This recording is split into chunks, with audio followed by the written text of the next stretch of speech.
Assalamualaikum warahmatullahi wabarakatuh.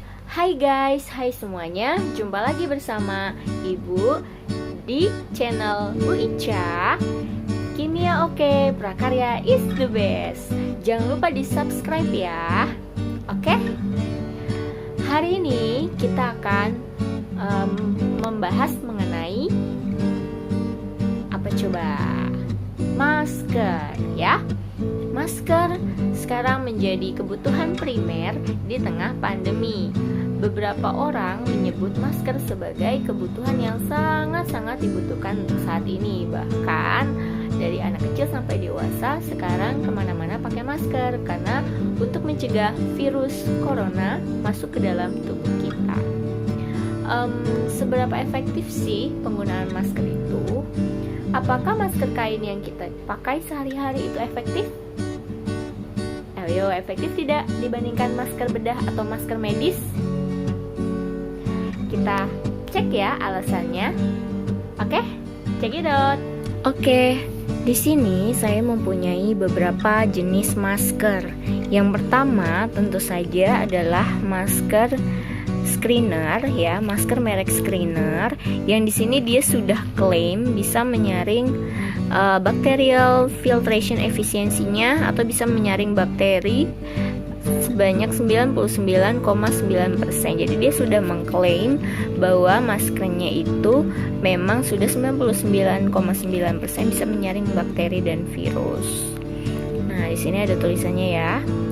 Ini lapisannya, BFE-nya. Ada lapisan soft nonwoven, bacterial filter, dan soft nonwoven.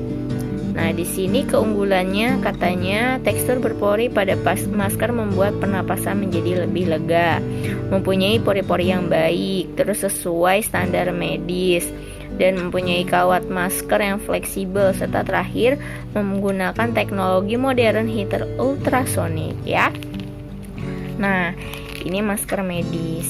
Lalu yang selanjutnya saya punya di sini ada masker kain ya. Masker kain ini yang warna hijau ini. Di sini dia bahannya katun tapi dia agak silky gitu ya, agak licin seperti itu. Namun di sini ada lapisan yang lebih lembut. Di sini ada juga lubang untuk kita bisa naruh filter atau tisu atau apapun di sini untuk melapisi si masker gitu ya. Jadi ini sebenarnya udah ada 2 lapis, tapi kalau kita mau nambah lapisan ada lagi di sini. Lalu ada lagi masker yang saya pakai di sini. Ini ada masker kain juga. Masker ini dari Maskit ya, dia bahannya katun. Katunnya lebih tebal dari yang tadi dan tidak ada tekstur licinnya. Di sini dia ada buat masukin filter juga. Dia dari samping ya, masukin filternya dari samping. Dan biasanya si Maskit ini jual filternya juga yang ada karbon aktifnya. Lalu di sini masker homemade, ini buatan saya sendiri ya. Ini maskernya saya ambil bahan katun. Kenapa saya bikin masker pakai bahan katun sih? Pada penasaran kenapa pakai bahan katun? Ya, nanti kita cek penjelasannya, oke? Ukuran virus corona. Virus corona jenis baru memiliki ukuran kecil dalam ukuran 0,125 mikrometer atau 125 nanometer. Sementara itu, pada kain tidak memiliki kerapatan yang cukup dalam menyaring partikel yang sangat kecil. Kendati begitu, masker kain ini bisa menjadi pilihan terakhir jika ketersediaan masker bedah sangat sulit didapatkan. Kondisi langka masker juga dialami di Cina loh. Para peneliti bahkan masyarakat banyak yang mencari alternatif bahan baku pembuatan masker. Salah satunya kulit jeruk. Ini dia gambarnya. Hal ini membuat para peneliti di Universitas Cambridge menguji berbagai bahan rumah tangga untuk masker buatan sendiri.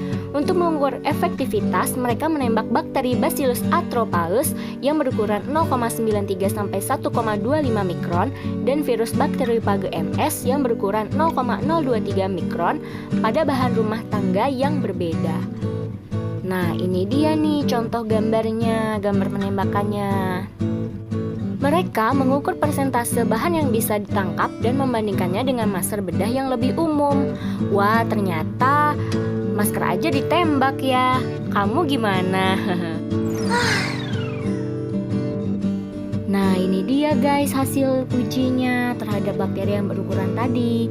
Jadi yang efektif adalah masker bedah, disusun tas vacuum cleaner, handuk mandi, cotton blend, 100% cotton t-shirt, antimicrobial pillowcase atau sarung bantal, scarf pillowcase, linen, dan sutra. Tapi guys, uji tadi itu menggunakan bakteri yang berukuran 1 mikron. Tapi kan si corona itu ukurannya 0,1 mikron, 10 kali lebih kecil.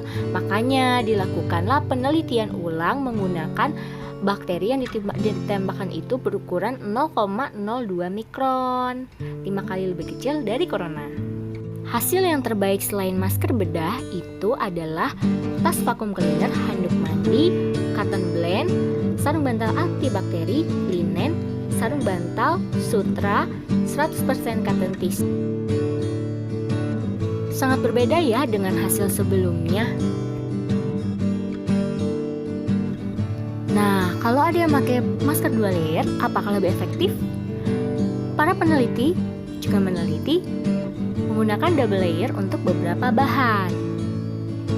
Hasil yang terbaik jatuh pada handuk dengan 2 layer, lalu handuk, lalu cotton t-shirt 2 layer, dan cotton. Wow, hasil terbaik ternyata dari handuk. Tapi yakin mau pakai masker dari bahan handuk 2 lapis? Nyaman? Ngap nggak tuh?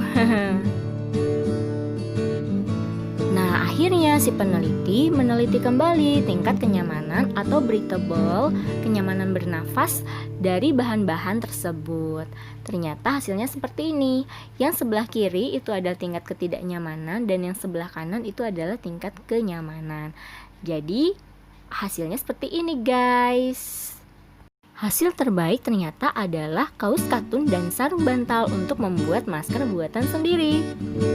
Oke, jadi itu ya alasannya kenapa saya memilih bahan katun untuk pembuatan masker di rumah. Buat kalian yang ingin membuat masker, harap gunakan bahan katun ya. Boleh kok dari bahan-bahan bekas, yang penting harus bersih. Oke? Sekian video dari saya, semoga bermanfaat. Kalau misalnya ada yang ditanyakan, boleh di kolom komentar ya. Jangan lupa di subscribe. Dah, assalamualaikum warahmatullahi wabarakatuh.